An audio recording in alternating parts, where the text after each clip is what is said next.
After Hurricane Irma moved away from South Florida, there was a rude awakening for dozens of Miami Beach City employees, and now they have to fight or face getting fired. CBS 4's Oralia Ortega spoke with one of them. She's live on the beach with that story. Oralia.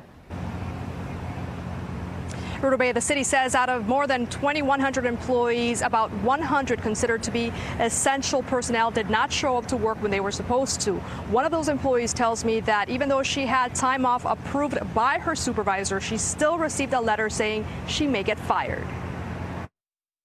Everybody's in a panic now because everybody's they don't know what's going to happen to them either. Yvonne Sepulveda is one of about 100 City of Miami Beach employees on edge right now after receiving a letter of the city's intent to terminate their employment for failing to show up to work after Hurricane Irma hit. It's cruel and it's very humiliating to all of us. The letter reads in part, quote, "The city is currently under civil emergency conditions due to Hurricane Irma, and all city employees were required to return to work on Wednesday, September 13th, 2017, unless instructed to do so earlier. You were required to be present on September 11th, 2017, but failed to report to work," end quote. It's very scary because, we depend on our job. She says the city did not notify her she needed to be at work, but even so, she could not make her way to Miami Beach, which was under a mandatory evacuation. It was impossible to hit the road. I mean, you couldn't drive here. The 58-year-old says because of a documented family medical leave approved by one of her supervisors,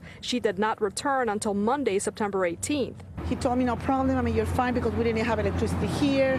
Don't worry, you're covered, you're fine. But 1 week later, she received a letter the city of Miami Beach refers to as a predetermination letter sent to about 100 employees considered to be essential personnel needed in the event of an emergency. A city statement says, in part, quote, "It is not our intention to terminate any employment who was facing a life safety situation or demonstrates an inability to return to work. For these employees, the letter is rescinded and no discipline is given," end quote.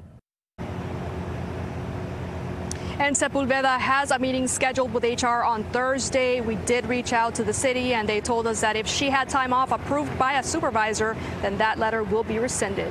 Live on Miami Beach, Oralia Ortega, CBS 4 News tonight. Thanks, Oralia.